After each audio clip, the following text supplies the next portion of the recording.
There was a time when I was afraid of everything. Afraid of failing. Afraid of being alone. Afraid of not being enough. But one morning, as the sun rose behind the monastery walls, my teacher said something I will never forget: fear is not something to fight. It's something to sit with, like an old friend who hasn't spoken in years. At first, I didn't understand. Why would I sit with something so uncomfortable? But over time, I learned something important: fear grows in the dark. But when you bring it into the light of awareness, it begins to dissolve. I remember walking alone through a forest path as a novice monk, just before dawn. The trees were tall and the fog was thick. My mind kept whispering stories. What if a snake bites you? What if you get lost? But when I stopped walking and stood still, breathing deeply, I noticed nothing bad was happening. The fear was only in my thoughts, not in reality. That's when I began to understand: most of our fears are imagined. They are shadows on the wall, cast by the lantern of our mind.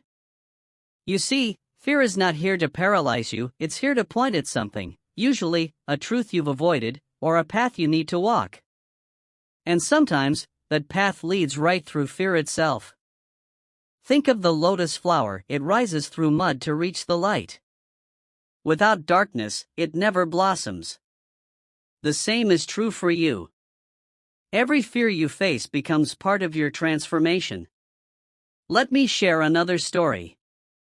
There was a young monk who feared public speaking. Each time he was asked to give a teaching, his palms would sweat, his heart would race, and he would politely decline.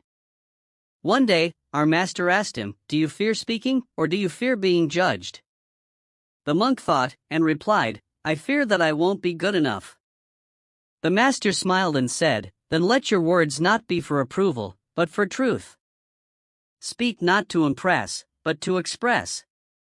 That changed everything for him. And it changed everything for me too. When we shift our intention from seeking safety to seeking truth, fear loses its grip. You don't have to be fearless to grow. You just have to be willing. Willing to take one step forward, even if your knees shake.